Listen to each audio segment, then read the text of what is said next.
Welcome back to our YouTube channel. ഇന്നത്തെ വീഡിയോയിൽ ദേശീയ പ്രസ്ഥാനവും കേരളവും ഈ വർഷം മാറിയ 8ാം ക്ലാസ്സിലെ സോഷ്യൽ സയൻസ് 8ാമത്തെ യൂണിറ്റ്. ഈ പാഠഭാഗം വളരെ പ്രാധാന്യമുള്ളതാണ്.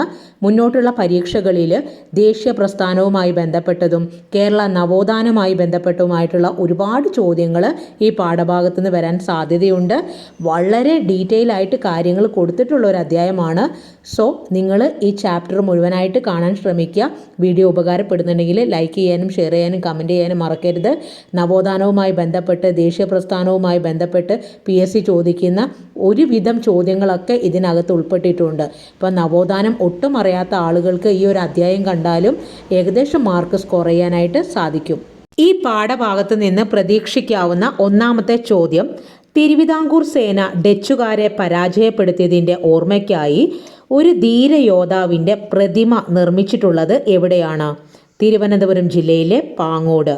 തിരുവനന്തപുരം ജില്ലയിലെ പാങ്ങോട് സൈനിക ക്യാമ്പിലാണ് ഒരു ധീരയോദ്ധാവിൻ്റെ പ്രതിമ നിർമ്മിച്ചിട്ടുള്ളത്.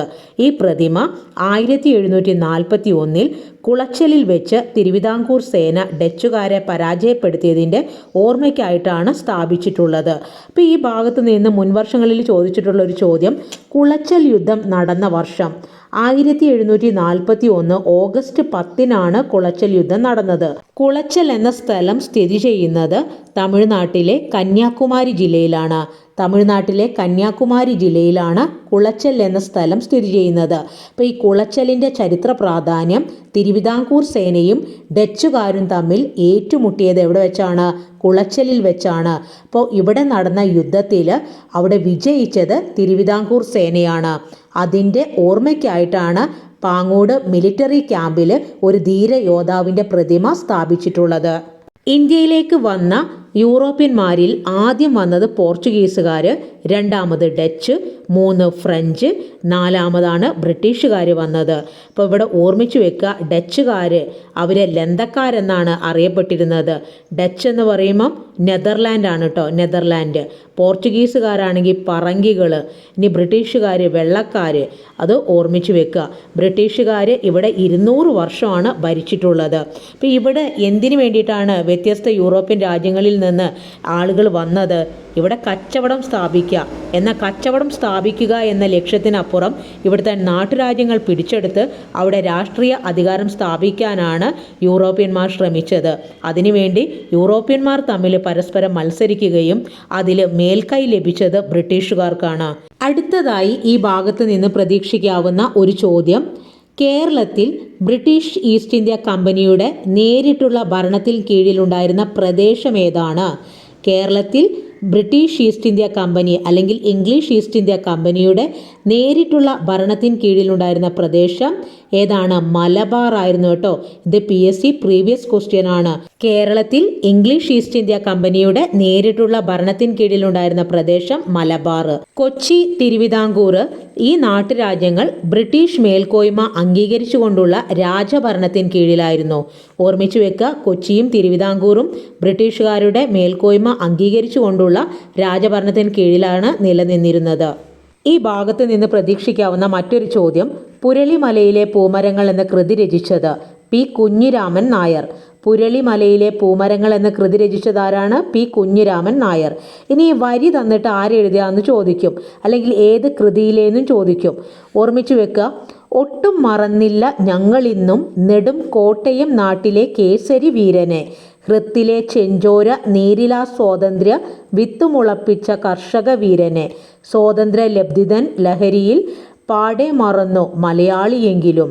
ഓർമ്മിച്ചു വെക്കുക, ഒട്ടും മറന്നില്ല ഞങ്ങളിന്നും നെടും കോട്ടയം നാട്ടിലെ കേസരി വീരനെ, ഹൃത്തിലെ ചെഞ്ചോര നീരിലാ സ്വാതന്ത്ര്യ വിത്തുമുളപ്പിച്ച കർഷക വീരനെ, സ്വാതന്ത്ര്യ ലബ്ധിതൻ ലഹരിയിൽ പാടെ മറന്നു മലയാളിയെങ്കിലും. ഈ കൃതിയിൽ പരാമർശിച്ചിരിക്കുന്നത് കേരളവർമ്മ പഴശ്ശിരാജയെക്കുറിച്ചാണ്. കേരളവർമ്മ പഴശ്ശിരാജ. പുരളിമലയായിരുന്നു ബ്രിട്ടീഷ് വിരുദ്ധ കലാപങ്ങളിൽ പഴശ്ശിരാജയുടെ കേന്ദ്രം. ഈ പഴശ്ശിരാജ പുരളിമലയിൽ കോട്ട കെട്ടിയതുകൊണ്ട് തന്നെ കൊട്ടിയോട്ട് രാജ, പൈച്ചി രാജ, പുരളിശൊമ്മൻ എന്നീ പേരുകളിലൊക്കെയാണ് പഴശ്ശി അറിയപ്പെട്ടത്. കണ്ണൂർ ജില്ലയിലാണ് പുരളിമല സ്ഥിതി ചെയ്യുന്നത്. 1753 മലബാറിലെ കണ്ണൂർ ജില്ലയിലെ കൂത്തുപറമ്പിനടുത്തുള്ള കോട്ടയം രാജകുടുംബത്തിലാണ് പഴശ്ശിരാജ ജനിച്ചത്. ഓർമ്മിച്ചു വെക്കുക, പുരളിമല സ്ഥിതി ചെയ്യുന്നത് കണ്ണൂർ ജില്ലയിലാണ്. ബ്രിട്ടീഷുകാരും പഴശ്ശിരാജയും തമ്മിൽ പ്രശ്നങ്ങൾ ഉണ്ടാവാൻ കാരണം തുടക്കത്തിൽ മൈസൂർ രാജാക്കന്മാർക്കെതിരെ ബ്രിട്ടീഷുകാരെ സഹായിച്ചിരുന്നത് പഴശ്ശിരാജയാണ്. ഇതിന് പകരമായി കോട്ടയം പ്രദേശത്തെ നികുതി പിരിക്കാനുള്ള അധികാരം പഴശ്ശിരാജയ്ക്ക് നൽകാമെന്നൊരു വ്യവസ്ഥയുണ്ടാക്കി. 1792 ശ്രീരംഗപട്ടണം ഉടമ്പടി പ്രകാരം മലബാർ ബ്രിട്ടീഷ് ഈസ്റ്റ് ഇന്ത്യ കമ്പനിയുടെ കൈകളിൽ വരികയും എന്നാൽ പഴശ്ശിക്ക് കൊടുത്ത വാക്ക് ബ്രിട്ടീഷുകാർ പാലിച്ചില്ല. പകരം കോട്ടയം പ്രദേശത്തെ നികുതി പിരിക്കാനുള്ള അധികാരം പഴശ്ശിരാജയുടെ അമ്മാവനായ കുറുമ്പ്രനാട് വീരവർമ്മയ്ക്ക് നൽകി. ഈ അവഗണനയ്ക്കെതിരെ പ്രതിഷേധിച്ച പഴശ്ശിരാജ പുതിയ ഭരണാധികാരികൾക്ക് നികുതി കൊടുക്കേണ്ടതില്ലെന്ന് ജനങ്ങളോട് ആഹ്വാനം ചെയ്തു. ഇതോടെ പഴശ്ശിക്കും ബ്രിട്ടീഷുകാർക്കുമിടയിൽ സംഘർഷം ഉടലെടുത്തു. അടുത്തതായി നമുക്ക് ഈ ഭാഗത്ത് പഠിക്കാനുള്ളത് ഇംഗ്ലീഷ് ഈസ്റ്റ് ഇന്ത്യ കമ്പനിക്കെതിരെ പഴശ്ശി കൈക്കൊണ്ട പ്രതിരോധ തന്ത്രങ്ങൾ എന്തൊക്കെയാണെന്ന് നോക്കാം. പുരളിമലയിൽ നിന്ന് താവളം വയനാട്ടിലേക്ക് മാറ്റി തദ്ദേശീയ ജനവിഭാഗങ്ങളെ കൂടെ ചേർത്തു. ഒളിപ്പോർ അഥവാ ഗറില്ല മാതൃകയിൽ യുദ്ധം നടത്തി. ഈ പ്രതിരോധ തന്ത്രങ്ങളൊക്കെയാണ് ബ്രിട്ടീഷുകാർക്കെതിരെ പഴശ്ശി ഉപയോഗിച്ചത്. ഓർമ്മിച്ചു വെക്കുക, താവളം വയനാട്ടിലേക്ക് മാറ്റി, തദ്ദേശീയ ജനവിഭാഗങ്ങളെ തൻ്റെ കൂടെ ചേർത്തു, ഒളിപ്പോര് നടത്തി. പഴശ്ശിക്ക് ശക്തമായ സൈനിക പിൻബലം നൽകിയവരാണ് കുറിച്യന്മാരുടെ നേതാവായ തലയ്ക്കൽ ചന്തു, നായർ പടയെ നയിച്ച എടച്ചേന കുങ്കൻ, കൈത്തേരി അമ്പു, കണ്ണവത്ത് ശങ്കരൻ, പള്ളൂർ എമ്മൻ തുടങ്ങിയവർ. ബ്രിട്ടീഷുകാർക്ക് എതിരെയുള്ള പോരാട്ടത്തിൽ പഴശ്ശിരാജയെ സഹായിച്ചത് തലയ്ക്കൽ ചന്തു, എടച്ചേന കുങ്കൻ, കൈതേരി അമ്പു, കണ്ണവത്ത് ശങ്കരൻ, പള്ളൂർ എമ്മൻ തുടങ്ങിയവരാണ്. ഇവിടെ ഓർമ്മിച്ചു വെക്കേണ്ട മറ്റൊരു പോയിന്റ്, പഴശ്ശിയെ സഹായിച്ച ഗോത്ര വിഭാഗം വയനാട്ടിലെ കുറിച്യരും കുറുമ്പരുമാണ്. അതുപോലെ തന്നെ കുറിച്യ കലാപം നടന്ന വർഷം PSC ചോദിക്കാറുണ്ട്. 1812 കുറിച്യ കലാപം നടന്നത്. പഴശ്ശിരാജയെ കൊടുക്കാൻ ബ്രിട്ടീഷുകാർ ഏർപ്പെടുത്തിയ നടപടികൾ തന്ത്രപ്രധാന സ്ഥലങ്ങളിൽ സൈനിക താവളങ്ങളൊരുക്കി, പുതിയ റോഡുകൾ നിർമ്മിച്ചു, വയനാട്ടിലേക്ക് അരി എത്തിക്കുന്നത് തടഞ്ഞു, കലാപത്തിൽ പങ്കെടുക്കുന്നവരെ പിടിച്ചുകൊടുക്കുന്നവർക്ക് പാരിതോഷികം പ്രഖ്യാപിച്ചു. ഓർമ്മിച്ചു വെക്കുക, ബ്രിട്ടീഷുകാർ പഴശ്ശിയെ കൊടുക്കാൻ വേണ്ടി ചെയ്തത് തന്ത്രപ്രധാനമായിട്ടുള്ള സ്ഥലങ്ങളിൽ സൈനിക താവളങ്ങളൊരുക്കി, പുതിയ റോഡുകൾ നിർമ്മിച്ചു, വയനാട്ടിലേക്ക് അരിയെത്തിക്കുന്നത് തടഞ്ഞു, കലാപത്തിൽ പങ്കെടുക്കുന്നവരെ പിടിച്ചുകൊടുക്കുന്നവർക്ക് പാരിതോഷികം പ്രഖ്യാപിച്ചു. ഇവിടെ ശ്രീരംഗപട്ടണം ഉടമ്പടിയെക്കുറിച്ച് പറയുന്നുണ്ട്. ഇവിടെ ഓർമ്മിച്ചു വെക്കേണ്ട കാര്യം, മൈസൂർ ഭരണാധികാരികളും ബ്രിട്ടീഷുകാരും തമ്മിൽ നടന്ന യുദ്ധമാണ് ആംഗ്ലോ മൈസൂർ യുദ്ധം. മൂന്നാം മൈസൂർ യുദ്ധത്തിൽ ബ്രിട്ടീഷുകാർ വിജയിച്ചതിനെ തുടർന്ന് ബ്രിട്ടീഷുകാരും മൈസൂർ ഭരണാധികാരിയായിട്ടുള്ള ടിപ്പു സുൽത്താനും ചേർന്ന് ഒപ്പുവെച്ച സന്ധിയാണ് ശ്രീരംഗപട്ടണം ഉടമ്പടി. ശ്രീരംഗപട്ടണം ഉടമ്പടിയിലൂടെ ബ്രിട്ടീഷുകാർക്ക് ലഭിച്ച പ്രദേശങ്ങളാണ് മലബാർ, കൂർഗ്. മലബാർ, കൂർഗ് എന്നീ പ്രദേശങ്ങൾ ബ്രിട്ടീഷുകാർക്ക് ലഭിക്കാൻ കാരണമായിട്ടുള്ള ഉടമ്പടിയാണ് 1792 മാർച്ച് 18 നടന്ന ശ്രീരംഗപട്ടണം ഉടമ്പടി. ശ്രീരംഗപട്ടണം ഉടമ്പടി ഒപ്പുവെച്ചത് ടിപ്പു സുൽത്താനും ഇംഗ്ലീഷ് ഈസ്റ്റ് ഇന്ത്യ കമ്പനിയും ചേർന്ന്. ഈ ഭാഗത്തുനിന്ന് ചോദിക്കുന്ന ഒരു ചോദ്യമാണ് ശ്രീരംഗപട്ടണം ഉടമ്പടി നടന്ന വർഷം. ഓർമ്മിച്ചു വെക്കണം, 1792 മാർച്ച് 18. 1792 മാർച്ച് 18. അതുപോലെ ശ്രീരംഗപട്ടണം ഉടമ്പടിയിൽ ഒപ്പുവെച്ചത് ആരൊക്കെയാണ്? ടിപ്പു സുൽത്താനും ഇംഗ്ലീഷ് ഈസ്റ്റ് ഇന്ത്യ കമ്പനിയും. ശ്രീരംഗപട്ടണം ഉടമ്പടിയിലൂടെ ബ്രിട്ടീഷുകാർക്ക് ലഭിച്ച പ്രദേശങ്ങളാണ് മലബാർ, കൂർഗ്. ബ്രിട്ടീഷുകാർക്ക് പഴശ്ശിരാജയെ പിടിച്ചടക്കുക എന്നുള്ളത് അത്ര എളുപ്പമായിരുന്ന കാര്യമല്ല. അതുകൊണ്ട് തന്നെ പഴശ്ശിയെയും സംഘത്തെയും പിടിച്ചു കൊടുക്കുന്നവർക്ക് പാരിതോഷികം നൽകാമെന്ന് ബ്രിട്ടീഷ് ഗവൺമെൻറ് പ്രഖ്യാപിച്ചു. പിടിച്ചു കൊടുക്കുന്നവർക്ക് പഗോഡയാണ് കിട്ടുക. ഇനി വിവരം നൽകിയാലോ പകുതി പഗോഡ ലഭിക്കും. അപ്പോൾ ഈ പഗോഡ എന്ന് പറയുന്നത് അന്നത്തെ വിനിമയ നാണയമാണ് കേട്ടോ. ഇപ്പോൾ കേരളവർമ്മ പഴശ്ശിരാജയെ പിടിച്ചു കൊടുക്കുന്നവർക്ക് 3000. ഇനി വിവരം കൊടുത്താലോ 1500 പഗോഡയാണ് കിട്ടുക. വീരവർമ്മ രാജാവിനെ പിടിച്ചു കൊടുത്താൽ 1000 പഗോഡ കിട്ടും. രവിവർമ്മ രാജാവിന് 1000, പള്ളൂർ എമ്മന് 1000 പഗോഡ, പള്ളൂർ രൈരപ്പന് 300 പഗോഡ, എടച്ചേന കുങ്കന് 1000 പഗോഡ. ഇനി വിവരം നൽകുകയാണെങ്കിൽ ഇതിൻ്റെ പകുതി കിട്ടുള്ളൂ. അടുത്തതായി ഈ ഭാഗത്ത് നിന്ന് ചോദിക്കാൻ സാധ്യതയുള്ളൊരു ചോദ്യം, പഴശ്ശി കലാപം നടക്കുമ്പോൾ തലശ്ശേരിയിലെ sub collector Thomas Harvey Baber Pazhassi കലാപത്തെക്കുറിച്ചുള്ള ഡീറ്റെയിൽ ആയിട്ടുള്ള ഒരു വീഡിയോ ഞാൻ അപ്ലോഡ് ചെയ്തിട്ടുണ്ട്. അതും കൂടെ ഇതിൻ്റെ കൂടെ കാണണേ. അതിനകത്ത് പഴശ്ശി വിപ്ലവം അതിൻ്റെ കാരണങ്ങളൊക്കെ പറയുന്നുണ്ട്. വയനാട്ടിലെ മാവിലാം തോട്ടിൽ വെച്ചാണ് 1805 നവംബർ 30 ബ്രിട്ടീഷുകാരുമായിട്ടുള്ള ഏറ്റുമുട്ടലിൽ പഴശ്ശിരാജ വീരമൃത്യു വരിച്ചത്. പഴശ്ശിരാജയുടെ പ്രതിമ സ്ഥിതി ചെയ്യുന്നത് മാവിലാം തോട്. ഈ ഭാഗത്ത് നിന്ന് പ്രതീക്ഷിക്കാവുന്ന മറ്റൊരു ചോദ്യം, അയാൾ ഒരു കലാപകാരിയാണെങ്കിലും ഈ രാജ്യത്തെ പ്രകൃത്യ നിലവിലുള്ള നാടുവാഴികളിൽ ഒരാളെന്ന നിലയിൽ നിലം പതിച്ച ശത്രുവിനോട് കാണിക്കാറുള്ളതിൽ നിന്നും വ്യത്യസ്തമായി അയാളെ പരിഗണിക്കേണ്ടതുണ്ടെന്ന് എനിക്ക് തോന്നി. ഇപ്രകാരം പറഞ്ഞത് തലശ്ശേരി സബ് കളക്ടറായ തോമസ് ഹാർവേ ബാബറാണ്. അപ്പോൾ ഇവിടെ ഓർമ്മിച്ചു വെക്കുക, പഴശ്ശിരാജയുടെ ശരീരം ഔദ്യോഗിക ബഹുമതികളോടെ മാനന്തവാടിയിൽ സംസ്കരിച്ചതിനെക്കുറിച്ച് മലബാർ പ്രിൻസിപ്പൽ കളക്ടർ തോമസ് വാർഡന് എഴുതിയ കത്തിലാണ് ഇങ്ങനെ ഒരു പരാമർശമുള്ളത്. 1805 ഡിസംബർ 31 ഈ കത്ത് എഴുതിയിരുന്നത്. അടുത്തതായി നമുക്കിവിടെ പഠിക്കാനുള്ളത് വേലുത്തമ്പി ദളവയെക്കുറിച്ചാണ്. അപ്പോൾ ഇവിടെ ഓർമ്മിച്ചു വെക്കേണ്ട പോയിന്റ്, ധർമ്മരാജയുടെ ദിവാനായിരുന്നു വേലുത്തമ്പി ദളവ. വേലായുധൻ ചെമ്പകരാമൻ തമ്പി എന്നാണ് യഥാർത്ഥ പേര്. തിരുവിതാംകൂർ രാജാവായിരുന്ന ബാലരാമവർമ്മ മഹാരാജാവിൻ്റെ പ്രധാനമന്ത്രി അഥവാ ദളവ. 1765 തലക്കുളത്താണ് വേലുത്തമ്പി ദളവ ജനിച്ചത്. 1805 ഇംഗ്ലീഷ് ഈസ്റ്റ് ഇന്ത്യ കമ്പനിയും തിരുവിതാംകൂർ രാജാവും തമ്മിൽ ഒപ്പിട്ട കരാറിലൂടെ തിരുവിതാംകൂറിൻ്റെ രാഷ്ട്രീയ സ്വാതന്ത്ര്യം ഇല്ലാതാവുകയും ഭരണം ബ്രിട്ടീഷ് റെസിഡൻ്റായ മെക്കാളയുടെ നിയന്ത്രണത്തിലാവുകയും ചെയ്തു. ഇതോടൊപ്പം പ്രധാനമന്ത്രിയായിരുന്ന വേലുത്തമ്പി ദളവയ്ക്കുണ്ടായിരുന്ന ഉത്തരവുകൾ മെക്കാളെ റദ്ദാക്കി. കമ്പനിക്ക് നൽകാനുള്ള നികുതി കുടിശ്ശിക ഉടൻ അടച്ചു തീർക്കാൻ നിർബന്ധം പിടിച്ചു. ഇക്കാരണങ്ങളാണ് ബ്രിട്ടീഷുകാരും വേലുത്തമ്പി ദളവയും തമ്മിലുള്ള സംഘർഷങ്ങൾക്ക് ഇടയാക്കിയത്. ബ്രിട്ടീഷുകാർക്കെതിരെ പോരാടാൻ വേലുത്തമ്പി ദളവ കൂട്ടുപിടിച്ചത് കൊച്ചിയിലെ പ്രധാനമന്ത്രിയായിരുന്ന പാലിയത്തച്ഛനെയായിരുന്നു. പാലിയത്തച്ഛനുമായി രഹസ്യ കരാറുണ്ടാക്കുകയും മെക്കാളയുടെ ക്യാമ്പ് ആക്രമിക്കുകയും ചെയ്തു. പക്ഷേ മെക്കാളെ രക്ഷപ്പെടുകയാണ് ഉണ്ടായത്. വേലുത്തമ്പി ദളവയുമായി ബന്ധപ്പെട്ട മറ്റൊരു ഇൻസിഡൻ്റാണ് കുണ്ടറ വിളംബരം. കുണ്ടറ വിളംബരം നടന്നത് 1809 ജനുവരി 11 1809 ജനുവരി 11. കുണ്ടറ വിളംബരം നടന്ന കൊല്ലവർഷം ചോദിക്കാറുണ്ട്. കൊല്ലവർഷം 948 മകരം 1 കുണ്ടറ വിളംബരം നടന്നത്. കൊല്ലവർഷം 948 മകരം 1. ഇനി എന്താണ് കുണ്ടറ വിളംബരം? തിരുവിതാംകൂറിനെ സംരക്ഷിക്കുന്നു എന്ന് അവകാശപ്പെടുന്ന ബ്രിട്ടീഷുകാർ നാടിനെ കൊള്ളയടിക്കുകയാണെന്നും ഇവർ തുടർന്നാൽ നാട് നശിക്കുമെന്നും ഇവർക്കെതിരെ രാജഭക്തരും ദേശസ്നേഹികളും ആയുധമെടുത്ത് പോരാട്ടത്തിന് തയ്യാറാകണമെന്നാണ് വിളംബരത്തിലൂടെ തിരുവിതാംകൂറിലെ ദളവയായ വേലുത്തമ്പി ആഹ്വാനം ചെയ്തത്. ഈ ഭാഗത്തുനിന്ന് ചോദിക്കാറുള്ള ചോദ്യമാണ്, കുണ്ടറ വിളംബരം പുറപ്പെടുവിച്ചത് ആരാണ്? വേലുത്തമ്പി ദളവ. വേലുത്തമ്പി ദളവ ആത്മഹത്യ ചെയ്തത് മണ്ണടിയിൽ വെച്ചാണ് കേട്ടോ, മണ്ണടിയിൽ. അടുത്തത് ഈ ഭാഗത്തുനിന്ന് ചോദിക്കാൻ സാധ്യതയുള്ള ചോദ്യങ്ങൾ, കൊച്ചിയിലെ പ്രധാനമന്ത്രിമാർ അറിയപ്പെട്ടിരുന്നത് പാലിയത്തച്ഛൻ. കൊച്ചിയിലെ പ്രധാനമന്ത്രിമാർ പാലിയത്തച്ഛൻ എന്നാണ് അറിയപ്പെട്ടത്. പിന്നെ ഇവിടെ ഓർമ്മിച്ചു വെക്കുക, കൊച്ചി രാജ്യത്തെ പാലിയം എന്ന നായർ തറവാട്ടിലെ കാരണവന്മാരെയാണ് പാലിയത്തച്ഛൻ എന്ന് വിളിച്ചിരുന്നത്. പാലിയത്തച്ഛൻ എന്തിനാണ് വേലുത്തമ്പി ദളവയുമായി രഹസ്യസന്ധിയിൽ ഏർപ്പെട്ടതെന്ന് ചോദിച്ചാൽ, ബ്രിട്ടീഷ് റെസിഡൻ്റായ മെക്കാളെ കൊച്ചിയുടെ ആഭ്യന്തര കാര്യങ്ങളിൽ ഇടപെട്ടത് പാലിയത്തച്ഛൻ എതിർത്തു. അതോടൊപ്പം പാലിയത്തച്ഛൻ്റെ ശത്രുവിന് മെക്കാളെ അഭയം നൽകി.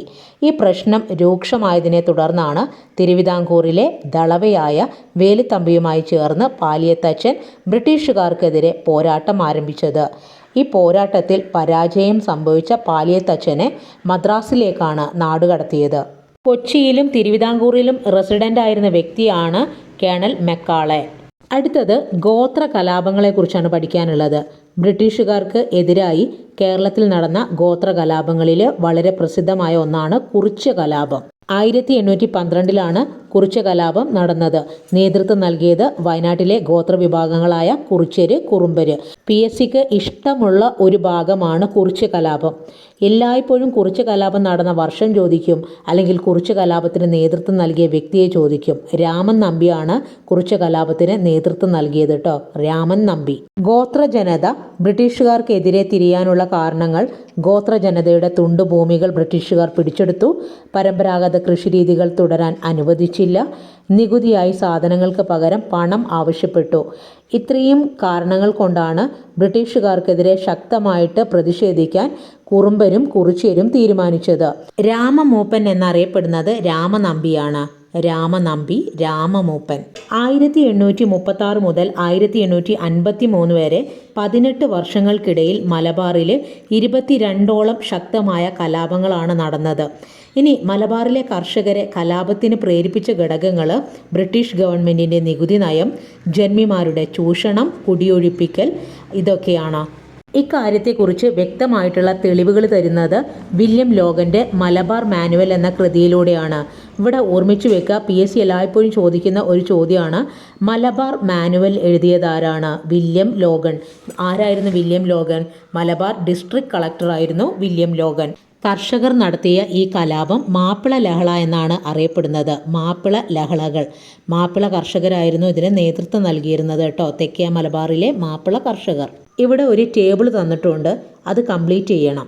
അതിൽ പഴശ്ശി കലാപം നടന്നത് കോട്ടയം, വയനാട് ആസ്ഥാനമാക്കിയാണ്. നികുതി പിരിക്കാനുള്ള അവകാശം നൽകാത്തതിനെ തുടർന്നാണ് കലാപം ഉണ്ടായത്. ഇനി വേലുത്തമ്പി ദളവയാണ് തിരുവിതാംകൂറിൽ കലാപത്തിന്, ബ്രിട്ടീഷ് വിരുദ്ധ കലാപത്തിന് നേതൃത്വം നൽകിയത്. ആഭ്യന്തര കാര്യങ്ങളിലെ ബ്രിട്ടീഷ് ഇടപെടലാണ് കലാപത്തിന് കാരണമായത്. ഇനി കൊച്ചിയിൽ പാലിയത്തച്ഛനാണ് കലാപത്തിന് നേതൃത്വം നൽകിയത്. ബ്രിട്ടീഷുകാർ ആഭ്യന്തര കാര്യങ്ങളിൽ ഇടപെട്ടത് പാലിയത്തച്ഛന് പിടിച്ചില്ല. കുറിച്യ കലാപം നടന്നത് വയനാട് കേന്ദ്രീകരിച്ചാണ്. പിന്നെ ബ്രിട്ടീഷുകാർ അമിത നികുതി ചുമത്തിയതാണ് കലാപത്തിന് കാരണമായത്. മാപ്പിള ലഹള, ജന്മിമാരുടെ കുടിയൊഴിപ്പിക്കൽ, അമിത നികുതിയൊക്കെയാണ് കാരണമായത്. തെക്കൻ മലബാർ കേന്ദ്രീകരിച്ചാണ് കലാപം നടന്നത്. അടുത്തത് സാമൂഹിക പരിഷ്കരണ പ്രസ്ഥാനങ്ങൾ. ഇവിടെ നിന്ന് പ്രതീക്ഷിക്കാവുന്നതും മുൻവർഷങ്ങളിൽ ചോദിച്ചിട്ടുള്ളതുമായിട്ടുള്ളൊരു ചോദ്യമാണ്, ജാതി കുമ്മി രചിച്ചത് ആരാണ്? ജാതി കുമ്മി രചിച്ചത് പണ്ഡിറ്റ് KP കറുപ്പനാണ്. പണ്ഡിറ്റ് KP കറുപ്പൻ. അതിലെ വരികളാണ് ഈ തന്നിരിക്കുന്നത്. ഈ വരികൾ തന്നിട്ട് ഇത് ഏത് കൃതിയിൽ നിന്നാണ് എടുത്തിട്ടുള്ളതെന്ന് ചോദിക്കാം. നാൽക്കാലികളെക്കാളും താഴെയാണോ ഇക്കാണും മാനുഷ സോദരന്മാർ, ഇക്കാലത്ത് 20-ാം നൂറ്റാണ്ടിലിതും ഇതും നീക്കാറായില്ലല്ലോ യോഗപ്പെണ്ണെ, എന്തൊരാൾക്കാരാണ് നിങ്ങൾ ജ്ഞാനപ്പെണ്ണെ. ഇപ്രകാരം ചോദിച്ചത് പണ്ഡിറ്റ് KP കറുപ്പൻ. കൃതി ജാതി കുമ്മി. സമൂഹത്തിലെ അനാചാരങ്ങൾക്കെതിരെ നിലകൊണ്ട പ്രസ്ഥാനങ്ങളാണ് സാമൂഹിക പരിഷ്കരണ പ്രസ്ഥാനങ്ങൾ. അപ്പോൾ പണ്ടത്തെ കാലത്ത് നമ്മുടെ നാട്ടിൽ ജാതി വ്യവസ്ഥ, പിന്നെ ആളുകളെ അസമത്വത്തോടെ കാണുക, തൊട്ടുകൂടായ്മ, ഇങ്ങനെയുള്ള പ്രശ്നങ്ങളൊക്കെ ഉണ്ടായിരുന്നു. അതിനെതിരെ ശക്തമായ ശബ്ദമുയർത്തിയവരാണ് സാമൂഹിക പരിഷ്കർത്താക്കൾ. അടുത്തത് നമുക്ക് ഈ ഭാഗത്ത് പഠിക്കാനുള്ളത് കേരളത്തിലെ നവോത്ഥാന നായകന്മാരെ കുറിച്ചാണ്. അതിലാദ്യം വൈകുണ്ഠസ്വാമികൾ. വൈകുണ്ഠസ്വാമികളാണ് സമത്വ സമാജം സ്ഥാപിച്ചത്. ഓർമ്മിച്ചു വെക്കുക, PSC ചോദിക്കുന്ന ചോദ്യമാണ്, സമത്വ സമാജം സ്ഥാപിച്ചത് ആരാണ്? വൈകുണ്ഠസ്വാമികൾ. അദ്ദേഹം വിഗ്രഹ ആരാധനയെ എതിർക്കുകയാണ് ചെയ്തത്. ദക്ഷിണേന്ത്യയിൽ ആദ്യമായിട്ട് കണ്ണാടി പ്രതിഷ്ഠ നടത്തിയത് വൈകുണ്ഠസ്വാമികളാണ് കേട്ടോ. ദക്ഷിണേന്ത്യയിൽ ആദ്യമായി കണ്ണാടി പ്രതിഷ്ഠ നടത്തിയത് വൈകുണ്ഠസ്വാമികൾ. അടുത്തത് കുര്യാക്കോസ് ഏലിയാസ് ചാവറ. ഇവിടുന്ന് വരുന്നൊരു ചോദ്യം, അവശത അനുഭവിക്കുന്ന ജനവിഭാഗങ്ങൾക്കായി അനാഥാലയങ്ങളും വിദ്യാലയങ്ങളും സ്ഥാപിച്ചത് ആരാണ്? കുര്യാക്കോസ് ഏലിയാസ് ചാവറ. അവശത അനുഭവിക്കുന്ന ജനവിഭാഗങ്ങൾക്കായി അനാഥാലയങ്ങളും വിദ്യാലയങ്ങളും സ്ഥാപിച്ചത് കുര്യാക്കോസ് ഏലിയാസ് ചാവറ. അടുത്തത് നമുക്കിവിടെ പഠിക്കാനുള്ളത് ശ്രീനാരായണ ഗുരുവിനെ കുറിച്ചാണ്. കേരള നവോത്ഥാനത്തിൻ്റെ പിതാവാണ് ശ്രീനാരായണ ഗുരു. അപ്പോൾ ശ്രീനാരായണ ഗുരുവുമായി ബന്ധപ്പെട്ട് PSC ചോദിക്കുന്ന ചോദ്യങ്ങളാണ്, അരുവിപ്പുറം പ്രതിഷ്ഠ നടത്തിയ വർഷം 1888. ശ്രീനാരായണ ഗുരുവാണ് നെയ്യാറ്റിൻകരയിലെ അരുവിപ്പുറത്ത് പ്രതിഷ്ഠ നടത്തിയത്, ശിവപ്രതിഷ്ഠ. അപ്പോൾ വിദ്യ കൊണ്ട് പ്രബുദ്ധരാകാൻ ജനങ്ങളോട് ആഹ്വാനം ചെയ്തത് ആരാണ്? ശ്രീനാരായണ ഗുരു. വിദ്യ കൊണ്ട് പ്രബുദ്ധരാവുക, സംഘടന കൊണ്ട് ശക്തരാവുക. അതുപോലെ ഈ അരുവിപ്പുറത്തെ ക്ഷേത്രത്തിൻ്റെ ചുമരിലാണ് ജാതിഭേദവും മതദ്വേഷവുമില്ലാതെ ഏവരും സോദരത്തേന വാഴുന്ന മാതൃകാ സ്ഥാനമാണിത് എന്ന് പറഞ്ഞത് ഏതാണ്? ആ ഒരു നെയ്യാറ്റിൻകര ക്ഷേത്രത്തിൻ്റെ ഭിത്തിയിലാണ് ഇക്കാര്യം എഴുതി വെച്ചത്. 1888 അരുവിപ്പുറം പ്രതിഷ്ഠ നടത്തിയത്. ശ്രീനാരായണ ഗുരു സ്ഥാപിച്ച സംഘടനയാണ് ശ്രീനാരായണ ധർമ്മ പരിപാലന യോഗം, SNDP. SNDP രൂപീകൃതമായ വർഷം 1903 മെയ് 15. 1903 മെയ് 15.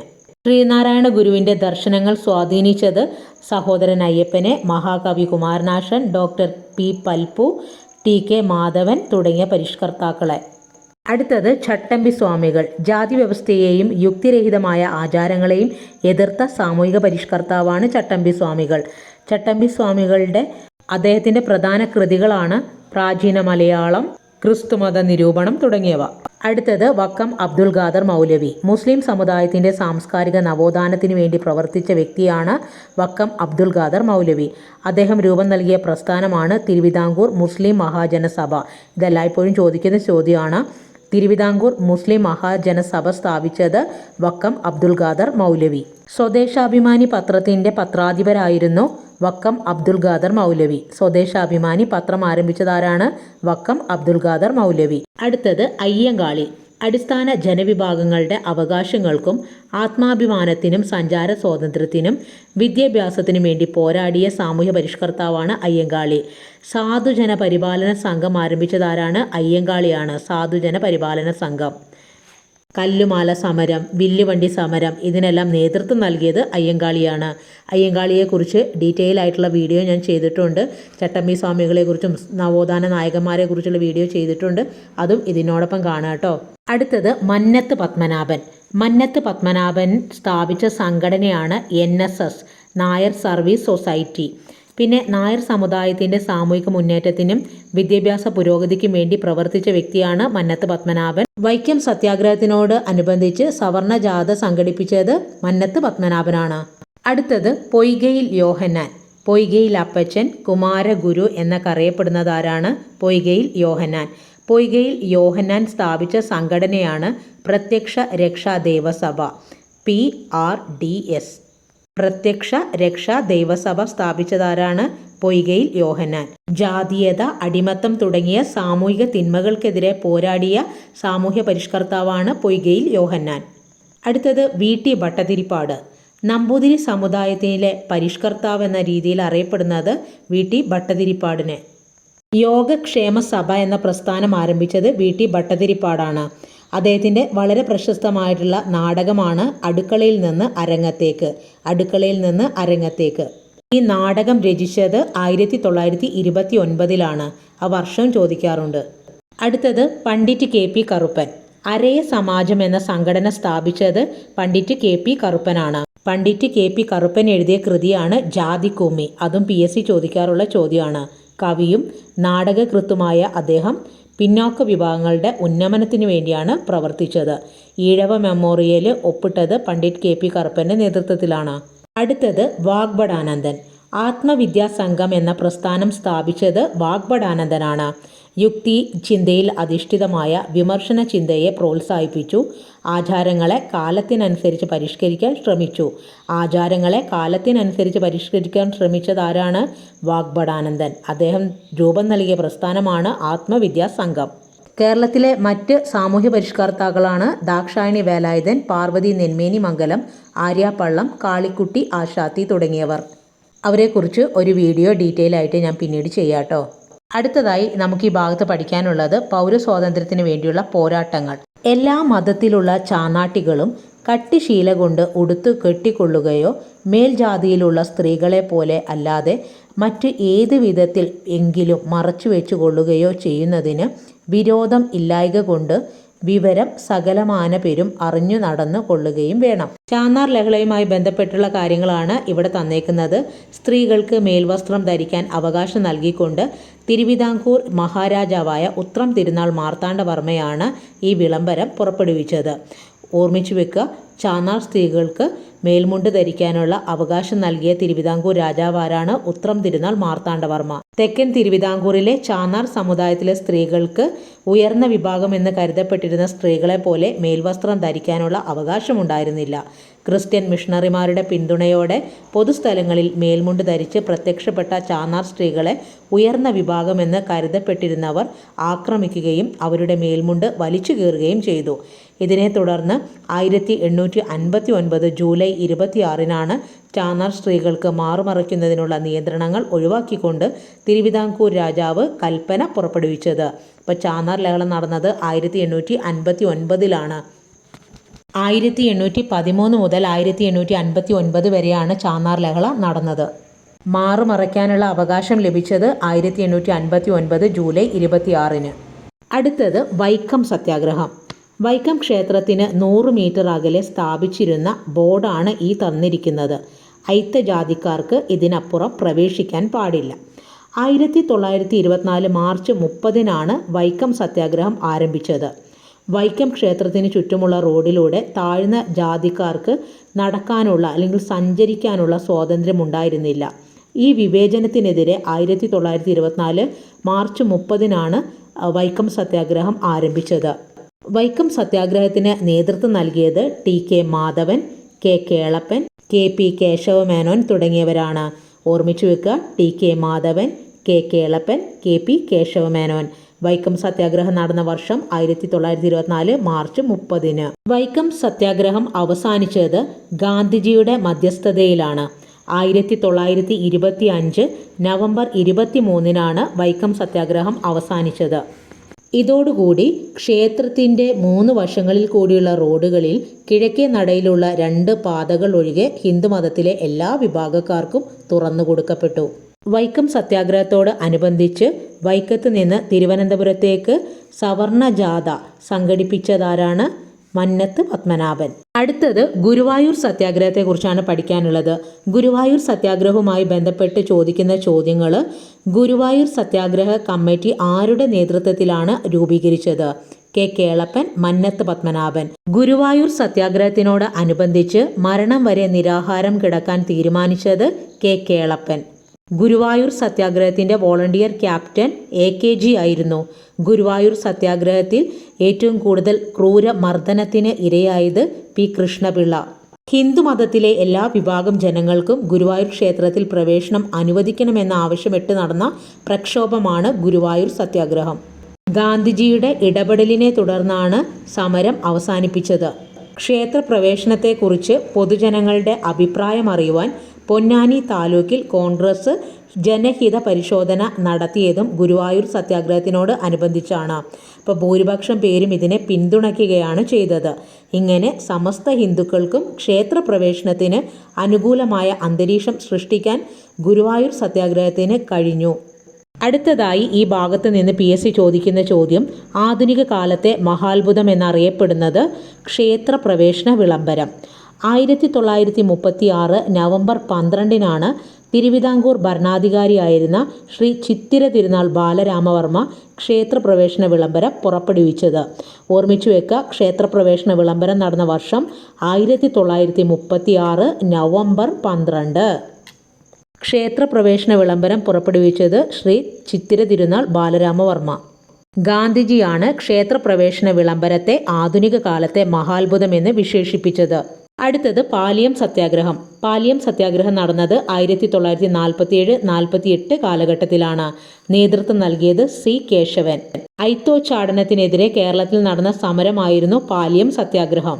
കൊച്ചിയിലെ ചേന്നമംഗലത്തെ പാലിയത്തച്ഛൻ്റെ വസതിക്ക് മുന്നിലെ റോഡിലൂടെ നടന്നു പോകാൻ പാർശ്വവൽക്കരിക്കപ്പെട്ട ജനങ്ങൾക്ക് വിലക്കുണ്ടായിരുന്നു.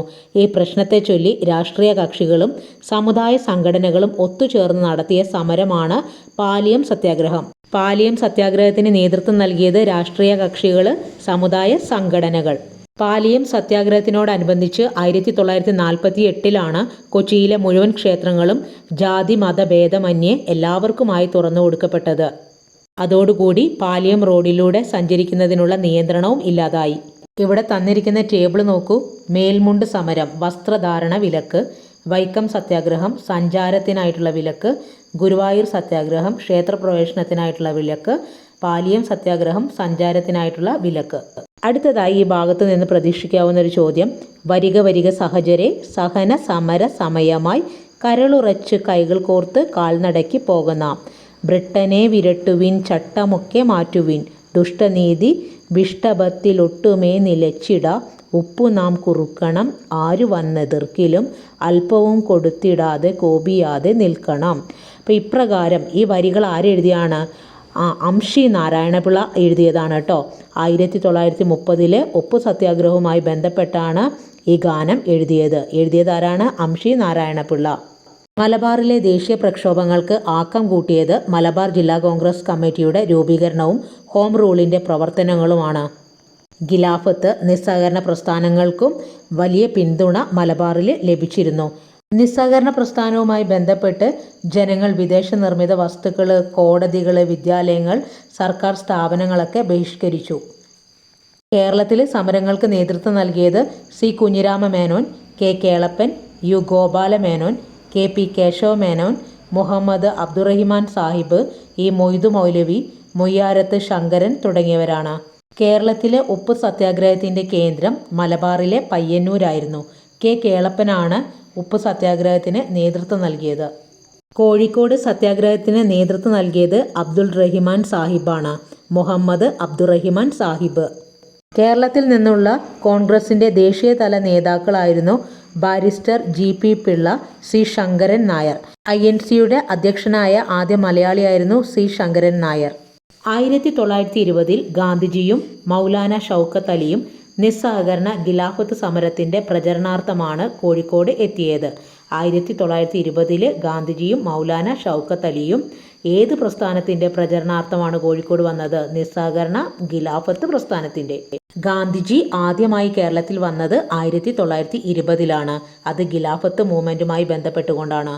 അടുത്തത് വാഗൺ ട്രാജഡി. വാഗൺ ട്രാജഡി നടന്നത് മലബാർ കലാപവുമായി ബന്ധപ്പെട്ടുകൊണ്ടാണ്. 1921 നവംബർ 10 വാഗൺ ട്രാജഡി സംഭവിച്ചത്. മലബാർ കലാപകാലത്തുണ്ടായ ദാരുണ സംഭവമായിരുന്നു wagon tragedy. British police officer ഹിച്ച് കോക്കിൻ്റെ നേതൃത്വത്തിൽ 100ഓളം തടവുകാരെ തിരൂരിൽ നിന്ന് മലബാറിന് പുറത്തുള്ള ജയിലുകളിലേക്ക് കൊണ്ടുപോകാൻ കാറ്റും വെളിച്ചവും കടക്കാത്ത ചരക്ക് തീവണ്ടിയിൽ കയറ്റി.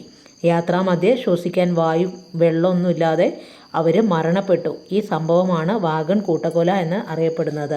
അടുത്തത് നമുക്ക് ഈ ഭാഗത്ത് മലബാർ കലാപത്തെക്കുറിച്ചാണ് പഠിക്കാനുള്ളത്. 1921 മലബാർ കലാപം നടന്നത്. കലാപത്തിന് നേതൃത്വം നൽകിയത് ആലി മുസ്ലിയാർ, വാര്യൻ കുന്നത്ത് കുഞ്ഞഹമ്മദ് ഹാജി, MP നാരായണ മേനോൻ തുടങ്ങിയവരാണ്. ഓർമ്മിച്ചു വെക്കുക, മലബാർ കലാപത്തിന് നേതൃത്വം നൽകിയത് ആലി മുസ്ലിയാർ, വാര്യൻ കുന്നത്ത് കുഞ്ഞഹമ്മദ് ഹാജി, MP നാരായണ മേനോൻ. കലാപം പടർന്നു പിടിച്ച മലബാറിലെ സ്ഥലങ്ങൾ ഏറനാട് താലൂക്ക്, വള്ളുവനാട് താലൂക്ക്, പൊന്നാനി താലൂക്ക്. കലാപം അതിരൂക്ഷമാകാൻ കാരണം ഖിലാഫത്ത് കമ്മിറ്റിയുടെ സെക്രട്ടറി ആയിരുന്നു വടക്കേ വീട്ടിൽ മുഹമ്മദ്. അദ്ദേഹത്തെ മോഷണക്കുറ്റം ചുമത്തി അറസ്റ്റ് ചെയ്യാൻ ബ്രിട്ടീഷ് പോലീസ് ശ്രമിച്ചു. ഇതിനെ തുടർന്നാണ് ആദ്യം തിരൂരങ്ങാടിയിലും പിന്നീട് പൂക്കോട്ടൂരിലും പാണ്ടിക്കാട്ടിലും ബ്രിട്ടീഷ് പോലീസും ജനങ്ങളും തമ്മിൽ ഏറ്റുമുട്ടലുണ്ടായത്. ഓർമ്മിച്ചു വെക്കുക, പൂക്കോട്ടൂരിലെ ഖിലാഫത്ത് കമ്മിറ്റിയുടെ സെക്രട്ടറി വടക്കേ വീട്ടിൽ മുഹമ്മദിനെ മോഷണക്കുറ്റം ചുമത്തി അറസ്റ്റ് ചെയ്തു. അതുപോലെ തന്നെ കലാപം ആദ്യമായിട്ട് തുടങ്ങിയത് തിരൂരങ്ങാടി, പിന്നീട് പൂക്കോട്ടൂർ, പിന്നെ പാണ്ടിക്കാട്. ഇത് പൂക്കോട്ടൂർ സ്മാരകം, പൂക്കോട്ടൂരിലാണിത് നിലനിൽക്കുന്നത് കേട്ടോ, വാർ മെമ്മോറിയൽ. അടുത്തത് ക്വിറ്റ് ഇന്ത്യ സമരം. ക്വിറ്റ് ഇന്ത്യ സമരം നടന്ന വർഷം PSC ചോദിക്കാറുണ്ട്. 1942 ഓഗസ്റ്റ് 9. ക്വിറ്റ് ഇന്ത്യ ദിനം ഓഗസ്റ്റ് 9. 1942 ഓഗസ്റ്റ് 9. പ്രവർത്തിക്കുക അല്ലെങ്കിൽ മരിക്കുക. ഈ മുദ്രാവാക്യം ക്വിറ്റ് ഇന്ത്യ പ്രസ്ഥാനവുമായി ബന്ധപ്പെട്ടതാണ്. കേരളത്തിൽ മലബാർ, കൊച്ചി, തിരുവിതാംകൂർ മേഖലകളിലും ക്വിറ്റ് ഇന്ത്യ സമരവുമായി ബന്ധപ്പെട്ട പ്രക്ഷോഭം ഉണ്ടായിരുന്നു. അതിൽ പ്രധാനപ്പെട്ട ഒരു പ്രക്ഷോഭമാണ് Keezhariyur bomb case. Keezhariyur bomb case നടന്നത് 1942 നവംബർ 17 കീഴരിയൂർ സ്ഥിതി ചെയ്യുന്നത് കോഴിക്കോട് ജില്ലയിലെ കൊയിലാണ്ടിക്കടുത്താണ്. കീഴരിയൂർ ബോംബ് സ്ഫോടനത്തിന് നേതൃത്വം നൽകിയത് KB മേനോനാണ്. അടുത്തത് ഈ ഭാഗത്തുനിന്ന് PSC ചോദിക്കുന്ന ഒരു ചോദ്യമാണ് ഇലക്ട്രിസിറ്റി സമരം. തൃശ്ശൂരിലെ വൈദ്യുതി വിതരണ ചുമതല ഒരു സ്വകാര്യ കമ്പനിയെ ഏൽപ്പിക്കാൻ കൊച്ചിയിലെ ദിവാനായ RK ഷൺമുഖം ചെട്ടി തീരുമാനിച്ചു. ഇതിനെതിരെ 1936 ഇലക്ട്രിസിറ്റി സമരം നടന്നത്. അത് ചോദിക്കാറുണ്ട് വർഷം 1936. എവിടെയാണ് നടന്നത്? തൃശ്ശൂർ. അടുത്തത് കൊച്ചി രാജ്യ പ്രജാമണ്ഡലം. ഉത്തരവാദ ഭരണം നേടുക എന്ന ലക്ഷ്യത്തോടെ 1941 കൊച്ചി രാജ്യ പ്രജാമണ്ഡലം എന്ന പേരിൽ ഒരു സംഘടന രൂപീകൃതമായി. കൊച്ചി രാജ്യ പ്രജാമണ്ഡലത്തിൻ്റെ നേതാക്കന്മാർ ഇക്കണ്ട വാര്യർ, പനമ്പിള്ളി ഗോവിന്ദമേനോൻ, VR കൃഷ്ണൻ എഴുത്തച്ഛൻ എന്നിവരായിരുന്നു.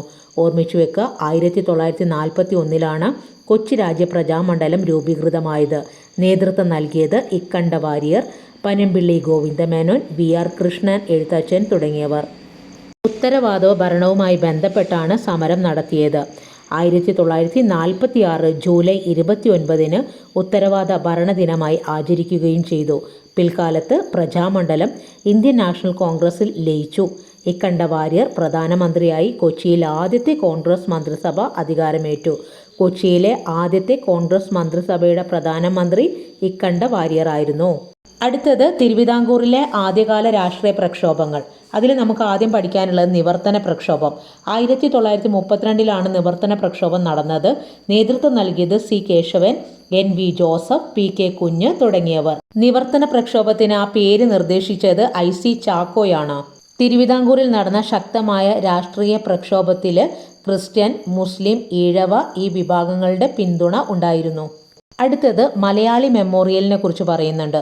തിരുവിതാംകൂറിലെ സർക്കാർ ജോലികളിൽ തിരുവിതാംകൂറുകാർക്ക് മതിയായ പ്രാതിനിധ്യം വേണമെന്ന ആവശ്യം ഉന്നയിച്ചുകൊണ്ടാണ് മലയാളി മെമ്മോറിയൽ സമർപ്പിച്ചത്.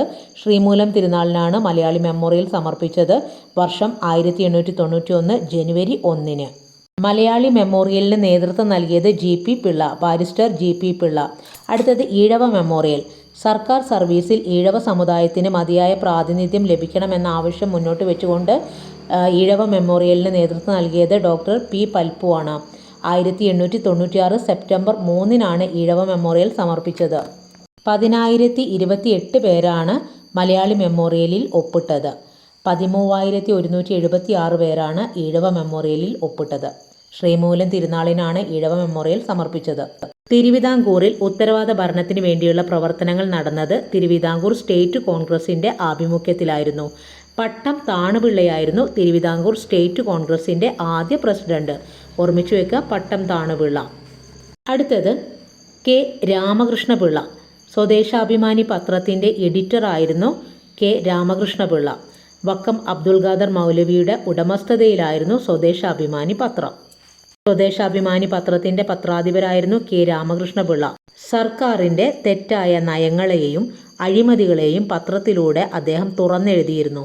തിരുവിതാംകൂർ ദിവാനായിരുന്ന P രാജഗോപാല ആചാര്യയെ നിശിതമായി വിമർശിച്ചുകൊണ്ട് ഒരു ലേഖന പരമ്പര അദ്ദേഹം പ്രസിദ്ധപ്പെടുത്തി. ഇതിനെ തുടർന്ന് രാമകൃഷ്ണപിള്ളയെ തിരുവിതാംകൂറിൽ നിന്ന് നാടുകടത്തുകയും സ്വദേശാഭിമാനി പത്രം നിരോധിക്കുകയും ചെയ്തു. അടുത്തത് നമുക്കിവിടെ പഠിക്കാനുള്ളത് കോൺഗ്രസ് സോഷ്യലിസ്റ്റ് പാർട്ടി. സോഷ്യലിസ്റ്റ് ആശയങ്ങളിൽ തൽപരരായ കോൺഗ്രസ് പ്രവർത്തകർ 1934 K കേളപ്പൻ്റെ അധ്യക്ഷതയിൽ കോഴിക്കോട് വെച്ച് യോഗം ചേർന്നു. ഇന്ത്യൻ നാഷണൽ കോൺഗ്രസിനുള്ളിൽ ഒരു കോൺഗ്രസ് സോഷ്യലിസ്റ്റ് പാർട്ടി രൂപീകരിക്കാൻ അവർ തീരുമാനിച്ചു. P കൃഷ്ണപിള്ള, EM ശങ്കരൻ നമ്പൂതിരിപ്പാട് അതായത് EMS, AK ഗോപാലൻ എന്നിവരാണ് ഈ വിഭാഗത്തെ നയിച്ചത്. കോൺഗ്രസ് സോഷ്യലിസ്റ്റ് പാർട്ടിയുടെ നേതൃത്വത്തിൽ നിരവധി കർഷക സമരങ്ങൾ കേരളത്തിൽ നടന്നിട്ടുണ്ട്. ഓർമ്മിച്ചു വെക്കുക, കോൺഗ്രസ് സോഷ്യലിസ്റ്റ് പാർട്ടി 1934 K കേളപ്പൻ്റെ അധ്യക്ഷതയിലാണ് കോഴിക്കോട് വെച്ച് യോഗം ചേർന്നത്. കോൺഗ്രസ് സോഷ്യലിസ്റ്റ് പാർട്ടിയുടെ നേതാക്കന്മാർ P Krishnapillai, EMS Namboodiripad, AK Gopalan എന്നിവർ. അടുത്തത് പുന്നപ്ര വയലാർ സമരം.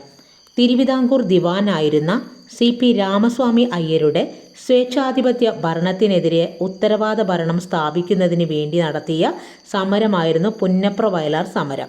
പുന്നപ്ര വയലാർ സമരം നടന്നത് 1946 1946 പുന്നപ്ര വയലാർ സമരത്തിന് നേതൃത്വം നൽകിയത് കമ്മ്യൂണിസ്റ്റ് പാർട്ടിയാണ്.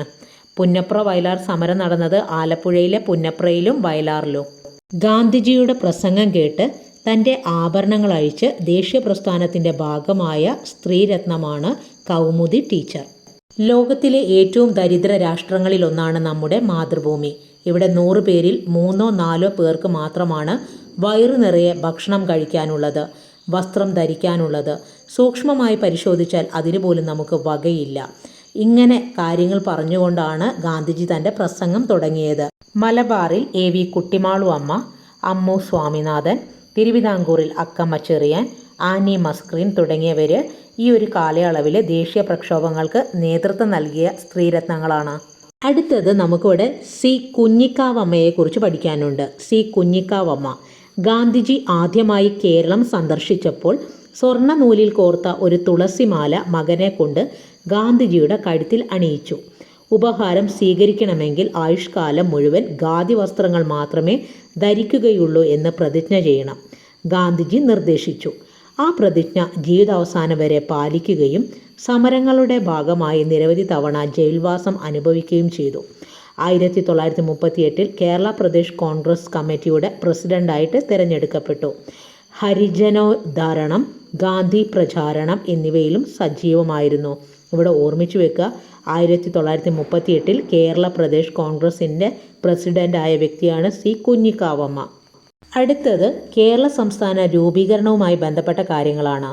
ഭൂമിശാസ്ത്രപരവും ഭാഷാപരവും സാംസ്കാരികവും സാമ്പത്തികവും ഭരണപരവുമായ പരിഗണനകൾ അടിസ്ഥാനമാക്കി കേരളത്തിൻ്റെ ഭാഗങ്ങളായി ഗണിക്കാവുന്ന തിരുവിതാംകൂർ, കൊച്ചി എന്നീ നാട്ടുരാജ്യങ്ങളും ബ്രിട്ടീഷ് ഇന്ത്യൻ വിഭാഗങ്ങളും മയ്യഴിയും ഒരുമിച്ച് ചേർത്ത് ഇന്ത്യൻ യൂണിയനിൽ ഉൾപ്പെടുന്ന സ്വയംഭരണ അധികാരമുള്ള ഒരു ഘടകമായി സംഘടിപ്പിക്കണം.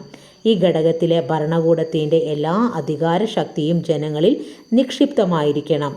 1947 തൃശ്ശൂരിൽ വെച്ച് നടന്ന ഐക്യ കേരള കൺവെൻഷൻ പ്രമേയത്തിൽ നിന്നാണ് ഇത്രയും കാര്യങ്ങൾ പറഞ്ഞത് കേട്ടോ. 1947 ഐക്യ കേരള കൺവെൻഷൻ നടന്നത്, തൃശ്ശൂരിൽ വെച്ചാണ് നടന്നത്. 1921 അഖില കേരള പ്രവിശ്യ സമ്മേളനം നടന്നത് പാലക്കാട് ഒറ്റപ്പാലത്ത് വെച്ചാണ്. പാലക്കാട് ഒറ്റപ്പാലം. 1928 പയ്യന്നൂർ കോൺഗ്രസ് സമ്മേളനത്തിന് അധ്യക്ഷത വഹിച്ചത് ജവഹർലാൽ നെഹ്റുവാണ്. 1928 പയ്യന്നൂർ കോൺഗ്രസ് സമ്മേളനത്തിന് അധ്യക്ഷത വഹിച്ചത് ജവഹർലാൽ നെഹ്റു. 1949 ജൂലൈ 1 തിരുവിതാംകൂറും കൊച്ചിയും സംയോജിപ്പിച്ച് തിരുകൊച്ചി രൂപീകരിച്ചത്. കേരള സംസ്ഥാനം എന്ന ലക്ഷ്യത്തിലേക്കുള്ള പ്രധാന ചുവടുവെപ്പായിരുന്നു 1949 തിരുകൊച്ചി സംയോജനം. തിരുകൊച്ചി സംയോജനം നടന്ന വർഷം PSC ചോദിക്കാറുണ്ട്. 1949 ജൂലൈ 1. അടുത്തതായി നമുക്കിവിടെ പഠിക്കാനുള്ള ഒരു പോയിന്റ് കൊതിക്കല്ല്. കൊച്ചി, തിരുവിതാംകൂർ നാട്ടുരാജ്യങ്ങളുടെ അതിർത്തിയിൽ സ്ഥാപിക്കപ്പെട്ടിരുന്ന കല്ലുകളാണ് കൊതിക്കല്ല്. കൊ എന്നത് കൊച്ചിയെയും തി എന്നത് തിരുവിതാംകൂറിനെയുമാണ് സൂചിപ്പിക്കുന്നത്. പിന്നെ PSC എല്ലായ്പ്പോഴും ചോദിക്കുന്ന ചോദ്യമാണ് ഭാഷാ അടിസ്ഥാനത്തിലുള്ള സംസ്ഥാന രൂപീകരണം. സംസ്ഥാന പുനഃസംഘടനാ മിഷൻ, അതിൻ്റെ അധ്യക്ഷൻ ഫസൽ അലി ആയിരുന്നു കേട്ടോ. ഫസൽ അലി. കമ്മീഷൻ്റെ ശുപാർശ പ്രകാരമാണ് മലബാറിനെയും തിരുകൊച്ചിയെയും സംയോജിപ്പിച്ചുകൊണ്ട് 1956 നവംബർ 1 കേരള സംസ്ഥാനം നിലവിൽ വന്നത്. 1956 നവംബർ 1 തിരുവിതാംകൂറിൻ്റെ ഭാഗമായിരുന്ന തോവാള, അഗസ്തീശ്വരം, കൽക്കുളം, വിളവൻകോട് എന്നീ താലൂക്കുകൾ മദിരാശി സംസ്ഥാനത്തോട്, അതായത് ഇന്നത്തെ തമിഴ്നാടിനോട് ചേർക്കുകയും തെക്കൻ കർണാടകത്തിൻ്റെ ഭാഗമായിരുന്ന കാസർഗോഡ് താലൂക്ക് കേരളത്തിനോട് കൂട്ടിച്ചേർക്കപ്പെട്ടു. 1957 ഫെബ്രുവരി, മാർച്ച് മാസങ്ങളിൽ പൊതു തെരഞ്ഞെടുപ്പ് നടക്കുകയും ഏപ്രിൽ 5 EMS നമ്പൂതിരിപ്പാടിൻ്റെ നേതൃത്വത്തിൽ ആദ്യ മന്ത്രിസഭ കേരളത്തിൽ അധികാരമേൽക്കുകയും ചെയ്തു. ഓർമ്മിച്ചു വെക്കുക. 1957 ഫെബ്രുവരി, മാർച്ച് മാസങ്ങളിലാണ് പൊതു തിരഞ്ഞെടുപ്പ് നടന്നത്. അതിൽ തിരഞ്ഞെടുക്കപ്പെട്ട EMS നമ്പൂതിരിപ്പാടായിരുന്നു ഐക്യ കേരള സംസ്ഥാനത്തിൻ്റെ ആദ്യത്തെ മുഖ്യമന്ത്രി. അപ്പോൾ ഈ പാഠഭാഗം ഒരുപാട് നല്ല ലെങ്തായിപ്പോയി എങ്കിലും ഒരുപാട് കാര്യങ്ങൾ ഞാൻ ഉൾപ്പെടുത്തിയിട്ടുണ്ട്. ഇനി ഇതിനകത്ത് ഞാൻ കുറച്ച് കാര്യങ്ങൾ മാത്രം ചിലതിൽ പറഞ്ഞിട്ടുള്ളൂ. അത് ഞാൻ വേറൊരു വീഡിയോ ആയിട്ട് ചെയ്യാം കേട്ടോ.